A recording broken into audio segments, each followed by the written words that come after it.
परमेश्वर के राज्य के बारे में हम सीख रहे थे पिछले दिनों ना।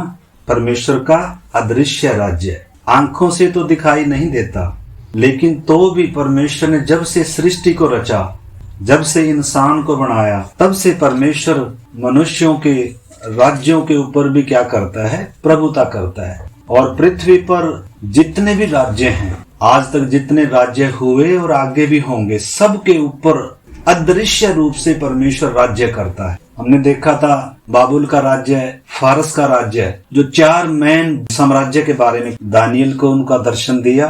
नबूकदनेस्सर राजा को वो बड़ी मूर्ति दिखाई। वो मूर्ति का अर्थ क्या था? वो राज्य को धरती पर जो उदय होंगे साम्राज्य उनको दर्शाती है। सोने का सिर बाबुल का साम्राज्य था, और छाती की भुजाएं मेदो फारसियों का साम्राज्य था, और उसके बाद पीतल का जांग ये यूनान का साम्राज्य था, सिकंदर बादशाह जिसका सम्राट था। और उसके बाद लोहे की टांगें वो रोम का साम्राज्य था। और उसके बाद लोकतंत्र प्रजातंत्र मिला हुआ मिट्टी और लोहा जो आज भी चल रहा है।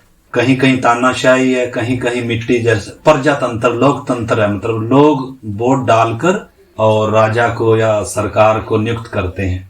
तो परमेश्वर ने पहले से ही सारा हमें बताया हुआ है, पृथ्वी पर कौन कौन सा राज्य उदय होगा, परमेश्वर किसको राज्य देगा, कितने दिन का राज्य होगा। भले ही मनुष्य राज्य कर रहे हैं, देखने में आता है, लेकिन तो भी हम परमेश्वर के पवित्र वचन से देखते हैं आत्मिक तौर पर परमेश्वर क्या करता है? सबों के ऊपर राजा है, राज्य करता है, वो नियुक्त करता है। हमने उसमें काफी कुछ देख लिया था। एक आयत हम पढ़ेंगे दानियल की किताब में से 4 अध्याय का 35 वचन। पृथ्वी के सब रहने वाले उसके सामने तुच्छ गिने जाते हैं, और वह स्वर्ग की सेना और पृथ्वी के रहने वालों के बीच अपनी ही इच्छा के अनुसार काम करता है, और उसको कोई रोककर उससे नहीं कह सकता तूने यह क्या किया। इसके बारे में हमने सीखा था। नबूकदनेस्सर राजा है, छत पर टहल रहा था। इसने सोचा, इसके अंदर घमंड आ गया कि ये जो बड़ा साम्राज्य बाबुल राज्य है, इसको मैंने अपनी ताकत से हासिल किया है। लेकिन हम देखते हैं उसी रात इसको क्या किया गया? बैलों के समान घास चरनी पड़ी। 7 काल बीते इसके ऊपर, जब तक इसको इस समझ में नहीं आ गई कि परम प्रधान परमेश्वर मनुष्यों के राज्यों के ऊपर राज्य करता है, और वो जिसको चाहता है राज्य है उसको देता है, और उसी ने मुझे राज्य दिया है। क्योंकि उस समय इजराइल इसकी गुलामी में है। परमेश्वर ने अपने लोगों को इसके हाथ में दिया था। परमेश्वर ने अपने लोगों के ऊपर, अपने नगर यरूशलेम के ऊपर इसके द्वारा चढ़ाई करवाई थी। परमेश्वर ने पहले इजरायलियों को बताया था, वो इजरायलियों के पाप के कारण था। काफी कुछ हमने इसके बारे में देखा था। ये है परमेश्वर का अदृश्य राज्य। मतलब भले ही ऐसा लगता हो मसीहत को सताया जाता है और लगता है कि राज्य परमेश्वर के हाथ से निकल गया, परंतु कभी भी राज्य परमेश्वर के हाथ से निकला नहीं है। सबके ऊपर परमेश्वर क्या करता है?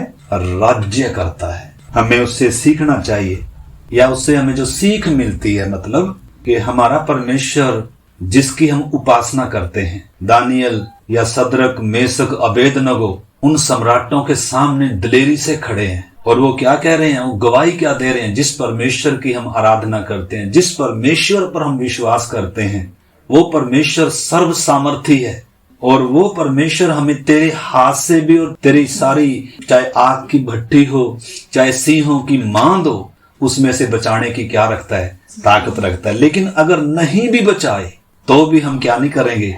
किसी मनुष्य के सामने दंडवत नहीं करेंगे। तो हमने जो हमें ताकत मिलती है, जो हमारा विश्वास बढ़ता है, सर्वशक्तिमान परमेश्वर, भले देखने में लगता है कि इजराइल बाबुल की गुलामी में पड़ा हुआ है, और ऐसे दिखेगा कि इनका परमेश्वर कमजोर है, और ऐसा लगेगा परमेश्वर ने इनको क्या कर दिया? छोड़ दिया है। लेकिन तो भी हम देखते हैं जो लोग परमेश्वर को जानते हैं, भले ही वो गुलामी में पड़े हुए हैं, लेकिन तो भी आत्मिक तौर पर वो गुलाम नहीं है। आत्मिक तौर पर स्वतंत्र है। किसी के सामने क्या नहीं करते? सिर नहीं झुकाते। तो कितनी दलेरी हम विश्वासियों को उनसे मिलती है। हमारे सामने भी प्रभु ने कहा है, तुम राजाओं के सामने, अधिकारियों के सामने पहुंचाए जाओगे, जेल खानों में पहुंचाए जाओगे, ताकि तुम उन पर मेरे गवाह होगे। और पवित्र आत्मा तुम्हें वो दलेरी देगा देखो ना, सद्रक मेशक अबेदनगो को, दानियल को पवित्र आत्मा भी नहीं है, उनको नया जन्म भी नहीं है, उन्होंने बपतिस्मा भी नहीं लिया, उनके लिए परमेश्वर या यीशु मसीह अभी क्रूस पर भी नहीं मरा, लेकिन तो भी उनके अंदर की जो दिलेरी है, तो भी जो उनके अंदर का समर्पण है, राजाओं को, सम्राटों को क्या टिका दिए? घुटने टिका दिए। हम भी मतलब चाहे परिस्थितियां आने वाले दिनों में कैसी भी हो, और ये पक्का है, पहली सदी से हम देखते आ रहे हैं, कलीसिया का इतिहास है, कलीसिया ने बड़े बड़े सम्राटों के घुटने टिकाए हैं। निश्चय है कि कई बार परमेश्वर के लोगों ने कीमत दिया, उनको सिंहों की मांदों में डाल दिया गया, और बहुत सारे विश्वासियों ने अपने विश्वास के लिए बड़ी कीमत दी है। परमेश्वर छुड़ाने की ताकत रखता है, लेकिन अगर नहीं भी छुड़ाता तो भी उसका मतलब ये नहीं है कि हमारी कहानी खत्म होगी, नहीं, बल्कि हम शरीर में से सिर्फ क्या है, हमारी आत्मा का निकास है ये। और ये धन्य सौभाग्य है जब हम स्तिफनुस को देखते हैं, उसके ऊपर जब फरीसी यहूदी याजक लोग, जब सदूकी लोग मिलकर पथराव कर रहे थे, उस समय स्तिफनुस कलीसिया का पहला शहीद है। जो शब्द यीशु मसीह के मुंह से क्रूस पर निकले थे, वो भी क्या कर रहे? पिता परमेश्वर इनको क्या कर, क्षमा कर, क्योंकि ये नहीं जानते ये क्या करने। मतलब हम हर एक विश्वासी भाई बहन ने समझना है, हमारा परमेश्वर राज्य करता है, सिंहासन पर विराजमान है। हमारे जीवन की कोई भी परिस्थिति ऐसी नहीं है जो उसके नियंत्रण से बाहर हो जाए। परमेश्वर सब परिस्थितियों के ऊपर, सब राज्यों के ऊपर प्रभुता करता है, इसलिए हमें उस परमेश्वर का भय मानना चाहिए। भले ही कुछ दिखाई नहीं दे रहा है, तो भी विश्वास के द्वारा हमें इस बात को जानना और समझना है। और दूसरी बात, परमेश्वर का दृश्य राज्य। परमेश्वर का दृश्य राज्य कैसा है? ये कब होगा? जब यीशु मसीह प्रगट में, यीशु मसीह का जब दूसरा आगमन होगा, पूरी पृथ्वी पर सारी सरकारें, सारे साम्राज्य, सारे राष्ट्र यीशु मसीह के राज्य के या परमेश्वर के राज्य के अधीन होंगे। ऐसा राज्य आने वाला है और उसमें देर नहीं है, ठीक है ना। तो हमने देखा अभी तक परमेश्वर का अदृश्य राज्य, इसमें हमने बहुत सारी बातें देख ली। अभी हम थोड़ा सा देख रहे परमेश्वर का दृश्य राज्य। इसके बारे में काफी कुछ हम सीखते आ रहे हैं, हम सबको बहुत सारी बातें मालूम होगी, लेकिन तो भी एक हम वचन पढ़ते हैं, मत्ती 24:30। तब मनुष्य के पुत्र का चिन्ह आकाश में दिखाई देगा और तब पृथ्वी के सब कुलों के लोग छाती पीटेंगे और मनुष्य के पुत्र को बड़ी सामर्थ्य और ऐश्वर्य के साथ आकाश के बादलों पर आते देखेंगे। यीशु मसीह दृश्य रूप से बादलों के साथ आएगा। अभी यीशु मसीह गुप्त में कलीसिया के लिए आएगा। 7 साल कलीसिया स्वर्ग में रहेगी, उधर शादी का समारोह है, बड़ा रिसेप्शन है। इसलिए हम पिछले दिनों पढ़ रहे थे, मेमने का विवाह आ पहुंचा और उसकी दुल्हन ने अपने आप को तैयार कर लिया है। लेकिन उसी समय 7 साल धरती पर मसीह विरोधी का राज होगा, उसके ऊपर भी परमेश्वर का ही नियंत्रण होगा। कितने दिन का राज्य होगा मसीह विरोधी का, वो भी परमेश्वर ने पहले से क्या करके रखा हुआ, उसके दिन गिन कर रखे हुए हैं। परमेश्वर के राज्य को हम 3 पहलुओं में सीखते हैं, अदृश्य राज्य, दूसरा परमेश्वर का दृश्य राज्य जो सारी दुनिया अनुभव करेगी, धार्मिकता का राज्य, पवित्रता का राज्य, शासन करेगा यीशु मसीह, और उसके साथ दुल्हन भी राज्य करेगी, 1000 साल का राज्य होगा, ठीक है। और तीसरा आत्मिक राज्य, परमेश्वर का आत्मिक राज्य, वो इस समय जो एक पापी व्यक्ति जिसके जीवन में पाप का राज है, मृत्यु का राज है और शैतान का अंधकार का राज्य है, हर किसी के अंदर, जितने भी आदम की संतान है, सबके अंदर अंधकार का राज्य है। लेकिन जिसको ये समझ में आ जाती है सुसमाचार के द्वारा, जिसके विवेक में पवित्र आत्मा का ये काम होता है, सचमुच में उसको मालूम चलता है कि मेरे अंदर पाप का राज है, परमेश्वर से मेरा संबंध टूटा हुआ है, मृत्यु मेरे ऊपर राज कर रही है, शैतान ने मुझे भरमाकर अंधकार में डाल कर रखा और मुझे नरक की ओर लेकर जा रहा है। तो जब ये व्यक्ति अपने आपे में आता है और उस समय जब ये यीशु मसीह को अपना व्यक्तिगत प्रभु और उद्धारकर्ता स्वीकार करता है, उसके हृदय में से पाप का राज्य निकलकर, अंधकार का राज्य निकलकर, शैतान का राज्य निकलकर मृत्यु का भय निकलकर उसके अंदर स्वर्गीय राज्य स्थापित होता है। पवित्र आत्मा उसके अंदर परमेश्वर के राज्य को स्थापित करता है। इसको हम कहते हैं परमेश्वर का आत्मिक राज्य। पेंतेकुस्त के दिन ये मनुष्यों के हृदयों में उतर कर आया।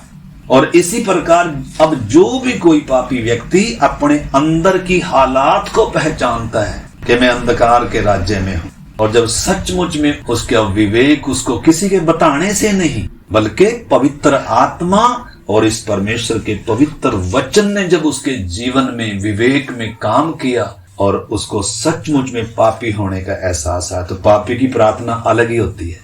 फरीसियों की प्रार्थना अलग होती है, लेकिन पापी व्यक्ति की प्रार्थना अलग होती है। उसके आंखों में आंसू होता है, पाप के प्रति शोक होता है, पाप का ज्ञान आ गया, पाप से मन फिराता है, यीशु को अपना प्रभु कर मान रहा है। प्रभु मेरे पापों से मुझे शुद्ध कर, मुझे छुड़ा, मेरे जीवन में आ, मुझे स्वर्गीय जीवन दे कर। और जब वो अंगीकार करता है और वो अंगीकार, वो अंदर हुआ काम जब बपतिस्मे में दिखता है, जब बपतिस्मा लेकर स्वर्ग के सामने ऐलान करता है, दुनिया के सामने ऐलान करता है और शैतान के सामने ऐलान करता है पानी में खड़ा होकर कि आज से मैं यीशु मसीह का हूं, आज से मुझे मालूम चला मेरा परमेश्वर कौन है, मेरे जीवन का मकसद क्या है, मुझे किसने बना। तो धीरे धीरे उसको ये सब बातें क्या चलने लगती हैं, मालूम चलने लगती हैं। और अब से इसके अंदर परमेश्वर का राज्य आ गया, जिसके लिए यीशु मसीह प्रार्थना करना सिखाया, हे परमेश्वर तेरा राज्य आए, तेरी मर्जी पूरी हो। अब इस जीवन में परमेश्वर की मर्जी पूरी होनी है, इस व्यक्ति की नहीं। हमने समझना है, शैतान की नहीं, संसार की नहीं, किसी मनुष्य की नहीं, बल्कि परमेश्वर की मर्जी पूरी होनी है।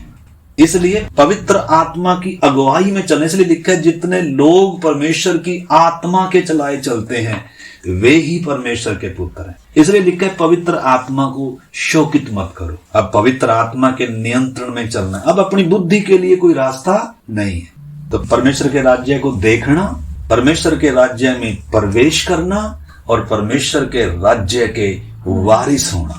परमेश्वर का राज्य वो आनंद है जो पैसे से नहीं होता, जो खाने पीने से नहीं होता, जो शरीर की खुशी से नहीं होता, बल्कि शरीर की खुशी एक अलग है, तात्कालिक है। इसमें आत्मा का आनंद नहीं है, परंतु ये आनंद स्वर्गीय आनंद पवित्र आत्मा के द्वारा होता है, एक व्यक्ति की आत्मा में होता है। ये तो हमने समझना है परमेश्वर के राज्य के बारे में। हम सबको इस विषय में कंफ्यूजन नहीं होना। तो क्या हम सब के अंदर जितने समय वचन सुन रहे हैं शाम के समय, क्या हमारे अंदर परमेश्वर का राज्य है? क्या हम परमेश्वर के राज्य में प्रवेश किए हैं? हम अपने जीवनों को क्या करना है? चेक करना है। जिसके जीवन में परमेश्वर का राज्य है वो दिखता है बाहर, बातों में, कामों में, विश्वास में दिखता है। सदरक मेशक अबेदनगो के कामों में दिखता है, बातों में दिखता है, व्यवहारों में दिखता है, दलेरी है।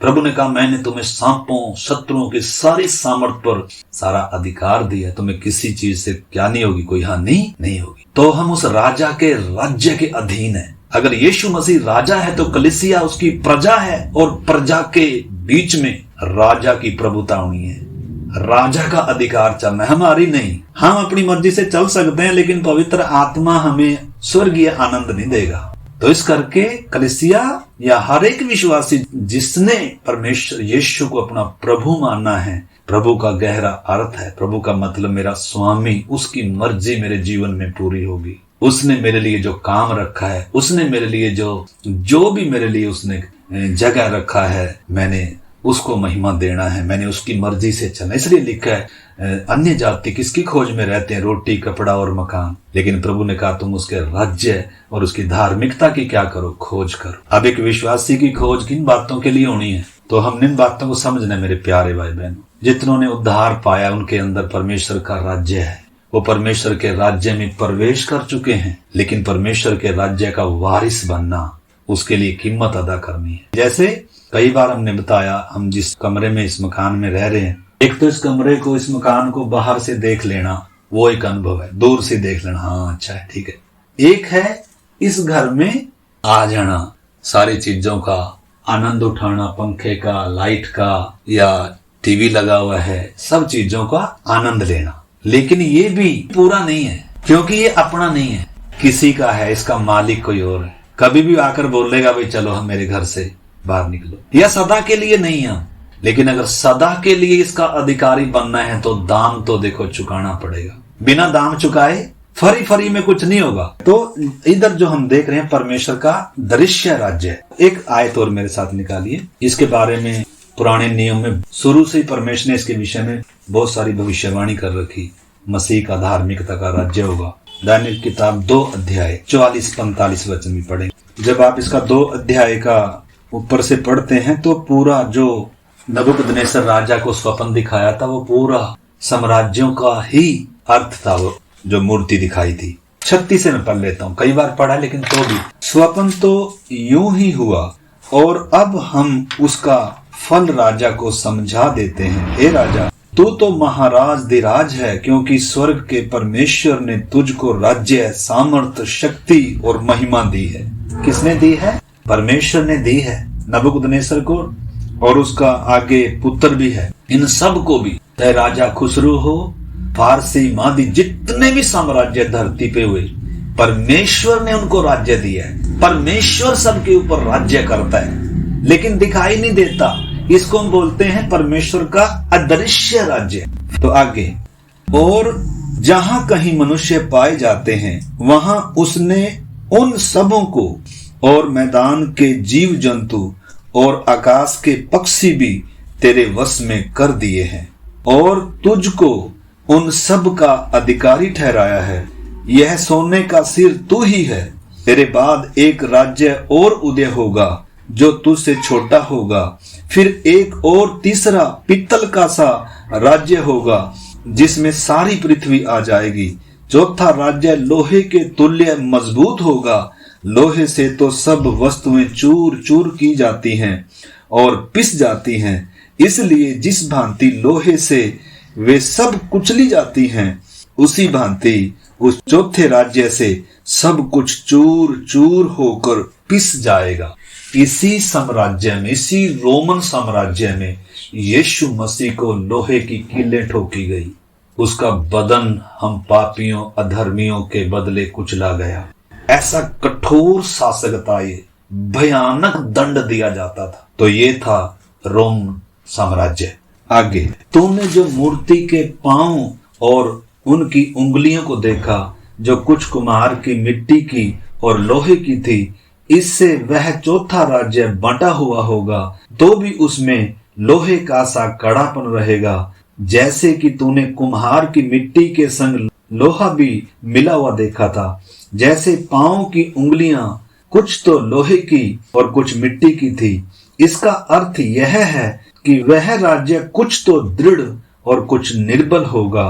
तूने जो लोहे को कुम्हार की मिट्टी के संग मिला हुआ देखा, उसका अर्थ यह है कि उस राज्य के लोग एक दूसरे मनुष्य से मिले जुले तो रहेंगे, परंतु लोहा मिट्टी के साथ मेल नहीं खाता, वैसे ही वे भी एक न बने रहेंगे। तो ये प्रजातंत्र का राज्य है। जैसे कोई भी मिली जुली सरकारें बनती हैं, फिर उनसे समर्थन वापस ले लेते हैं, फिर वो मिट्टी के समान गिर जाती हैं। तो धरती पर जितने भी सरकारें होंगी, जितने भी राज्य होंगे, प्रभु ने पहले से ही लिख कर दिया हुआ है। इस समय हम कहाँ रह रहे हैं? कहीं कहीं प्रजातंत्र है, लोकतंत्र है, और कहीं कहीं क्या है? तानाशाही है। जैसे अभी रूस तानाशाही बनता जा रहा है। चाइना, जैसे अभी तक गद्दाफी था लीबिया में, जैसे मिस्र में 40 साल तक शासन किसने किया? वहां का जो राजा था। मतलब ऐसे अभी तक क्या रहे हैं? लोहे जैसा कड़ापन था उनके अंदर, तानाशाही थी। हमारे हिंदुस्तान में क्या है? लोकतंत्र है, प्रजातंत्र है। मतलब प्रजा चुनती है राजा को, लेकिन कई जगह क्या है? राजा तानाशाही है, वो राज कर रहे हैं। लेकिन धीरे धीरे क्या हो गया? वो सब खत्म हो गया। अभी क्या है? मिट्टी और लोहे की मिली जुली सरकारें हैं। मतलब स्थिर नहीं है, कोई भी किसी समय गिर जाएगी। 44 आयत, उन राजाओं के दिनों में स्वर्ग का परमेश्वर एक ऐसा राज्य उत्पन्न करेगा, एक ऐसा राज्य उदय करेगा जो अनंत काल तक न टूटेगा और न वह किसी दूसरी जाति के हाथ में किया जाएगा, वरन वह उन सब राज्यों को चूर चूर करेगा और उनका अंत कर डालेगा, और वह सर्वदा स्थिर रहेगा। जैसा तूने देखा कि एक पत्थर किसी के हाथ के बिन खोदे पहाड़ में से उखड़ा और उसने लोहे, पीतल,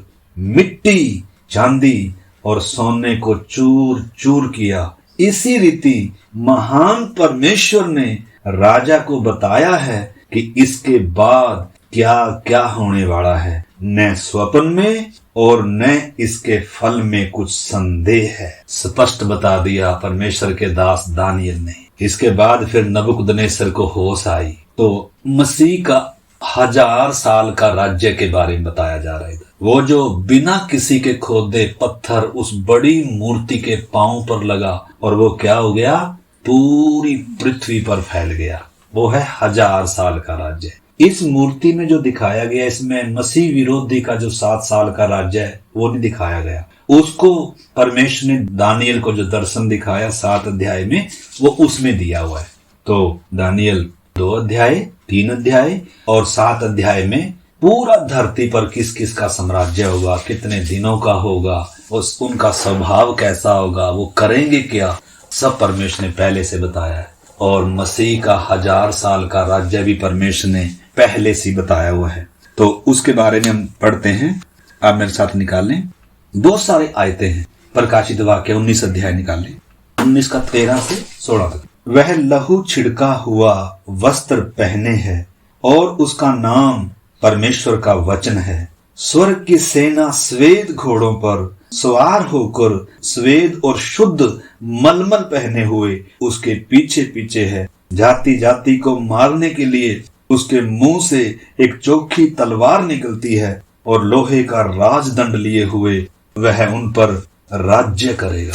लोहे के डंडे के साथ यीशु मसीह राजाओं का राजा, प्रभुओं का प्रभु इस धरती पर राज करेगा। हर घुटना टिकेगा, हर एक जीभ अंगीकार करेगी। और जैसे इस समय अधर्म है, पाप है, बुराई है, अलग अलग हर देश ने अपने अपने चारों तरफ बॉर्डर पर सेना इतनी खड़ी कर रखी, इतने हथियार बना रखे, ये कुछ नहीं होगे। उस समय धार्मिकता का राज्य होगा। सारी पृथ्वी पर यीशु मसीह अपनी दुल्हन के साथ, अपनी कलीसिया के साथ, अपने संतों के साथ राज्य करेगा। ये काल्पनिक बातें नहीं है, ये दंत कथा, ये बुढ़ी माँ की कहानी नहीं है, बल्कि वास्तविकता है। ये पुराना नियम चिल्ला चिल्ला कर परमेश्वर की योजना को बता रहा है। इसी धरती पर यीशु मसीह 1000 साल राज्य करेगा।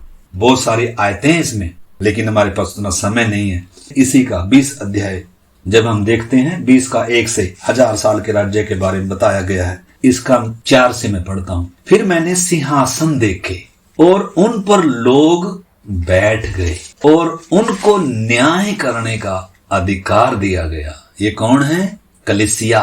न्याय करने का अधिकार दिया गया। मैंने उनकी आत्माओं को भी देखा जिनके सिर यीशु की गवाही देने और परमेश्वर के वचन के कारण काटे गए थे, और जिन्होंने न उस पशु की और न उसकी मूर्ति की पूजा की थी और न उसकी छाप अपने माथे और हाथों पर ली थी। वे जीवित होकर मसीह के साथ 1000 साल तक राज्य करते रहे।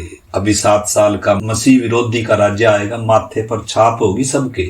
उस समय भी जो मसीह के लिए जान देंगे, यहूदियों में से छाप नहीं लेंगे, वो 1,44,000 भी हैं, उस 1000 साल के राज्य में प्रवेश करेंगे। उनका भी पुनरुत्थान होगा। ये सच्चाई है। देश दुनिया को मालूम नहीं है हम धरती पर क्यों हैं। वो सोचकर चल रहे हैं अगले जन्म में हम कुत्ता बनेंगे, बिल्ली बनेंगे। हम धन्यवाद करते उस महान परमेश्वर का जिसने हमारी समझ खोली, बुद्धि खोली। तो हम हवा में नहीं है या हम भड़ेखे में नहीं है, तुक्के से नहीं चल रहे हैं, बल्कि मसीह के राज्य में है। परमेश्वर के राज्य में हम जीते हैं, परमेश्वर के राज्य में हम रहते हैं। परमेश्वर का राज्य हमारे मनों में, हृदयों में बढ़ना है, उसके राज्य के अधिकारी बनना है।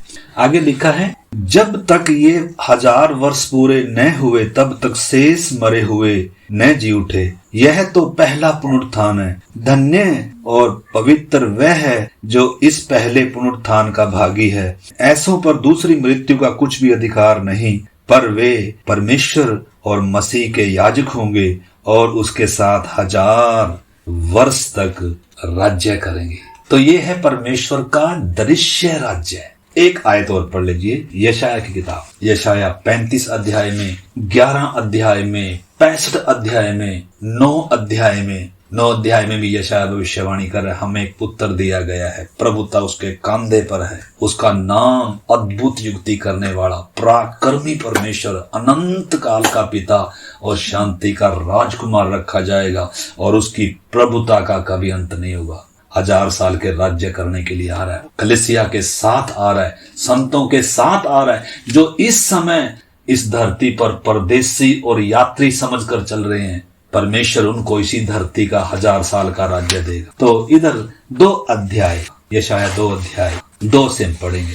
अंत के दिनों में ऐसा होगा कि यहोवा के भवन का पर्वत सब पहाड़ों पर दृढ़ किया जाएगा और सब पहाड़ियों से अधिक ऊंचा किया जाएगा, और हर जाति के लोग धारा के समान उसकी ओर चलेंगे। बहुत से देशों के लोग आएंगे और आपस में कहेंगे, आओ हम यहोवा के पर्वत पर चढ़कर याकूब के परमेश्वर के भवन में जाएं। क्योंकि उस समय कलीसिया का युग खत्म हो जाएगा। कलीसिया तो आत्मिक तौर पर क्या करेगी? राज्य करेगी। दूल्हा और दुल्हन इसी धरती पर, जैसे आदम और हवा को परमेश्वर ने इस धरती का अधिकार दिया था, ऐसे ही आखिरी आदम और कलीसिया दुल्हन, जय पाए हुए लोग, संत लोग इस धरती पर 1000 साल राज्य करके दिखाएंगे। आदम फेल हो गया, लेकिन आखिरी आदम राज्य कर कर दिखाएगा। कलीसिया उसके साथ इस धरती पर 1000 साल राज्य करेगी। तो उस समय क्या होगा?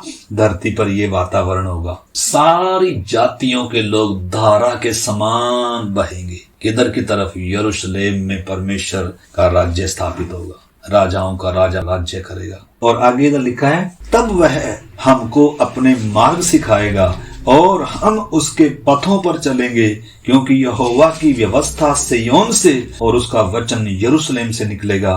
वह जाति जाति का न्याय करेगा और देश देश के लोगों के झगड़ों को मिटाएगा।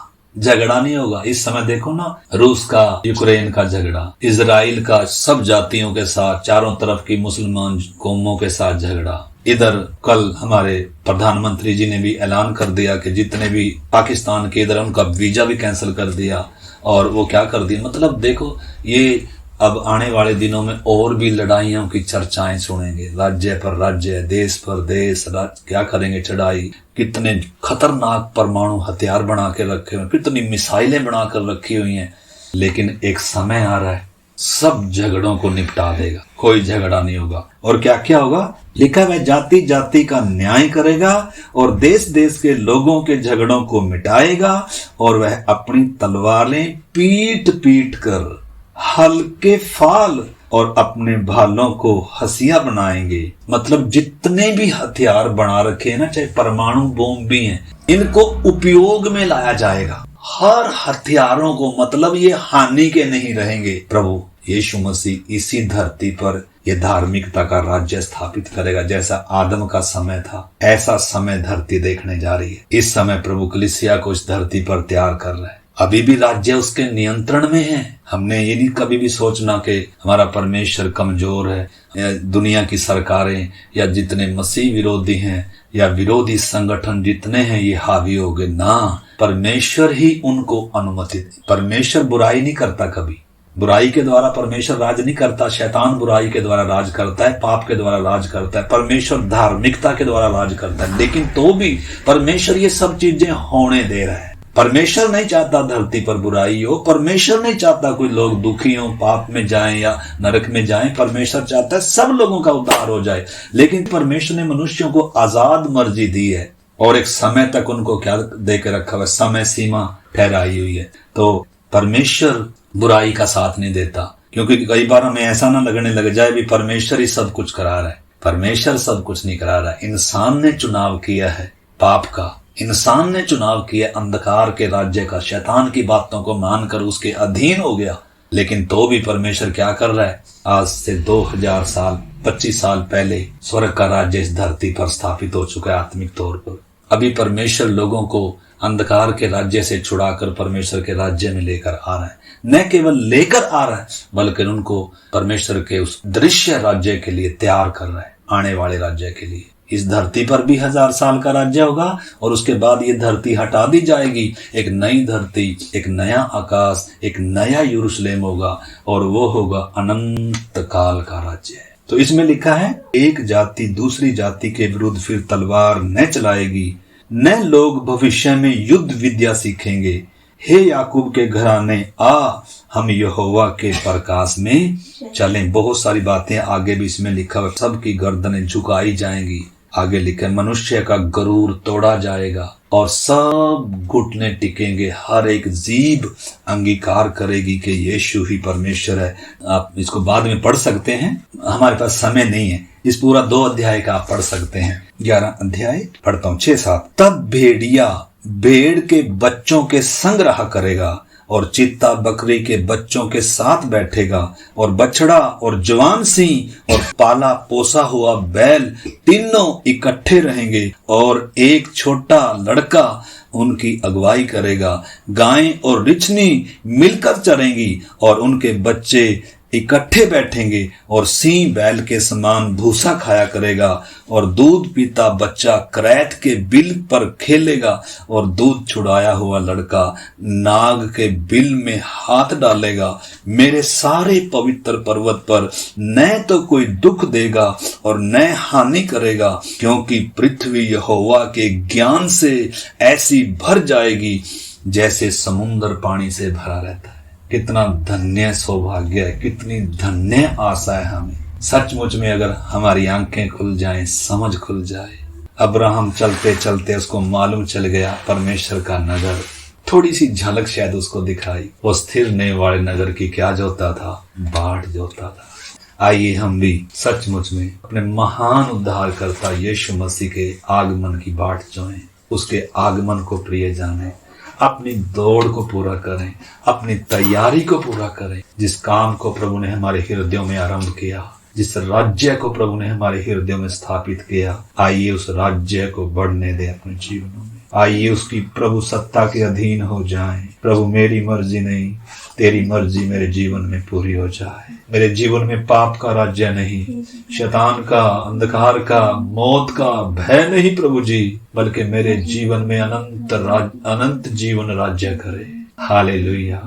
प्रभु किसी की भी अगर आंखें समझ अभी तक खुली नहीं है, खुदा प्रभु इन दिनों आंख खुल जाए, समझ खुल जाए सत्य को पहचानने के लिए, ताकि सत्य उन्हें आजाद कर दे खुदा, और तेरे राज्य में बढ़े खुदा। प्रभु हम सब पर आप ऐसा अनुग्रह करना, इन वचनों के द्वारा हर एक से बात करना। ये वचन हम सबों के लिए आशीष और आत्मिक उन्नति का कारण बन जाए खुदा। आपके हाथों में सौंपते हैं, धन्यवाद करते हैं, आपने हमारी प्रार्थना को सुना, यीशु मसीह के नाम से मांगते हैं, आमीन।